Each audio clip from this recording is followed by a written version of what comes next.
Good morning, Snipes Academy. It is Friday, September 17th. I'm Mr. Yates, and this is Snipes Daily News. All right, everybody, welcome back to Friday. I'm very excited for Friday. I don't know about you, but I've had a very hard week, and I'm ready for some R&R this weekend. Let's go ahead and get into it with some weather.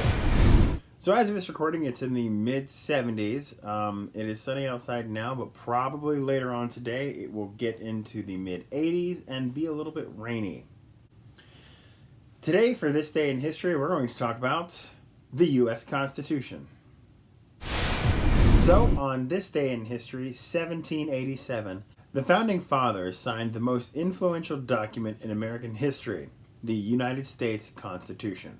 The United States Constitution is an absolute masterstroke in freedom.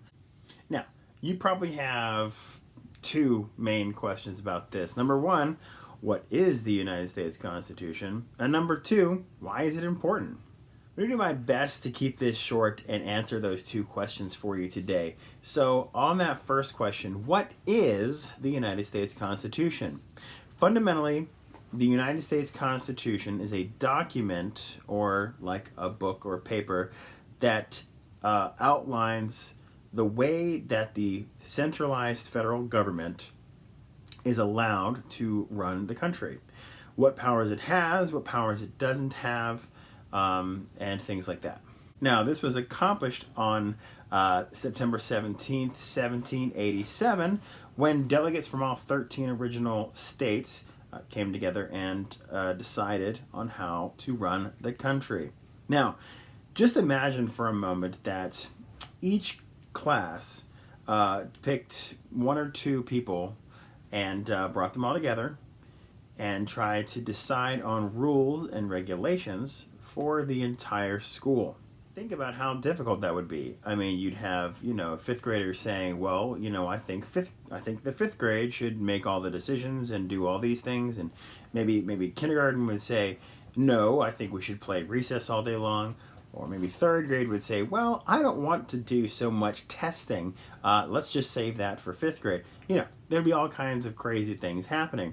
So the fact that around 100 men from 13 different states came together, had a very long meeting called the Constitutional Convention. And I was chosen for the Constitutional Convention. And came up with this document, and it's still in function and use today, is pretty impressive. They must have done something right.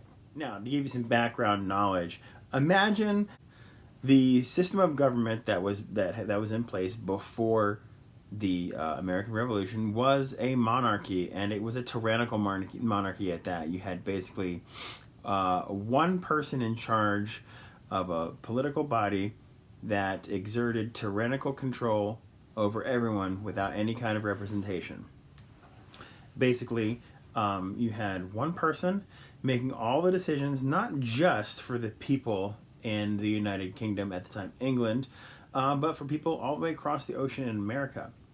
And so they wanted to make a type of government that would not be tyrannical. So the first time, the first document they made was actually called the Articles of the Confederation.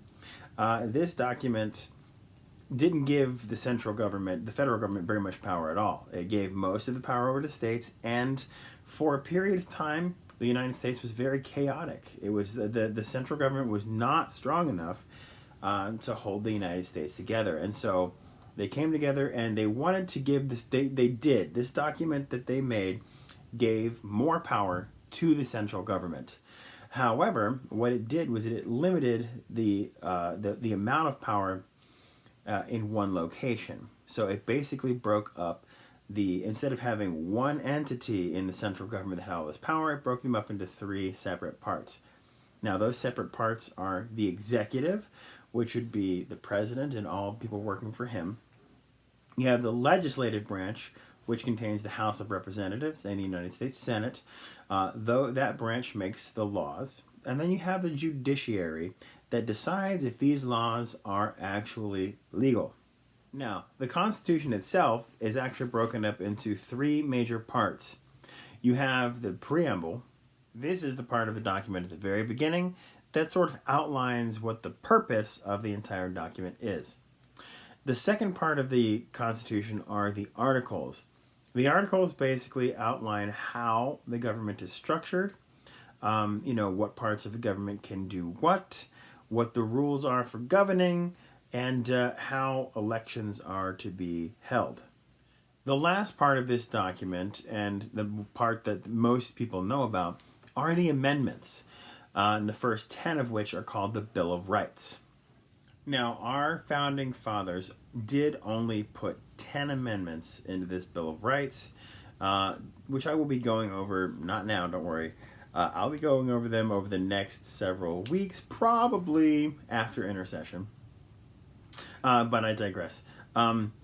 They only put 10 amendments in there, but they did put a provision in these 10 amendments that would allow for further amendments. The Constitution's a mess, so it needs amendments. It's full of contradictions. So is independence. We have to...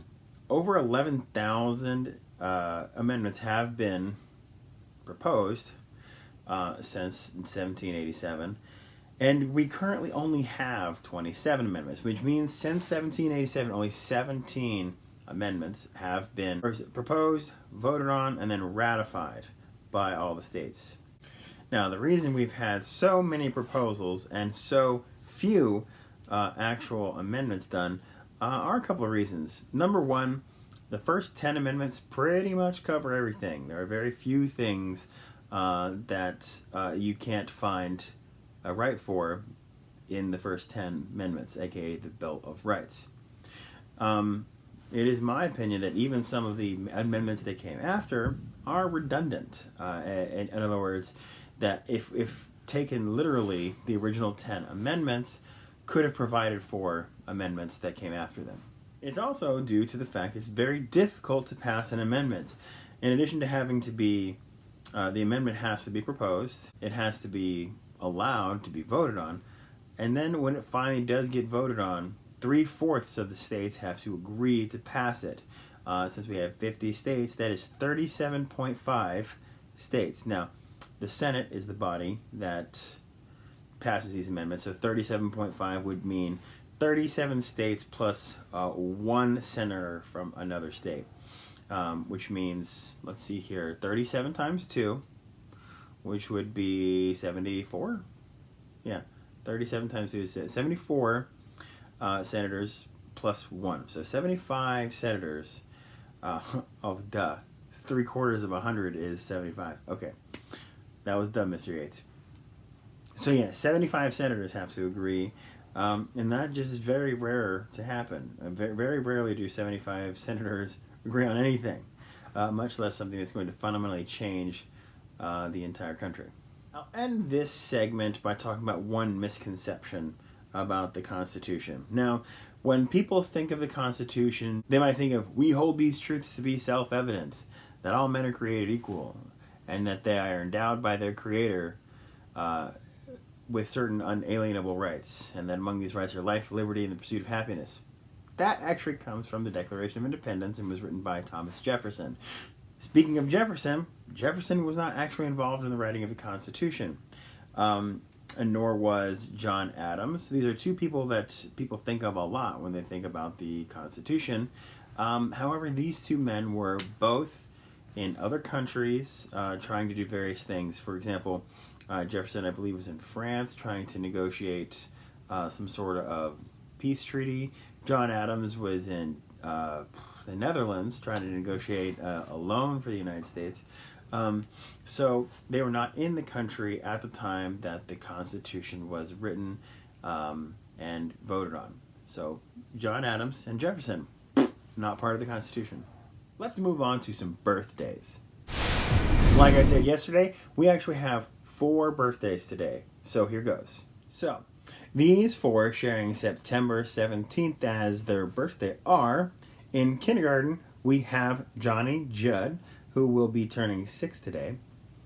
In 1st grade, we have Baxter Hall and Michaela Omobuya, who are both turning 7 today. And in 5th grade, we have Dante Green, who will be turning 10 today. So if you see any of those folks in the hallway, make sure you wish them a very happy birthday. And that about wraps things up for us today, guys. So I hope you all work very hard today, learn as much as you can, and have a great weekend. I'll see you on Monday. This is Snipes Daily News.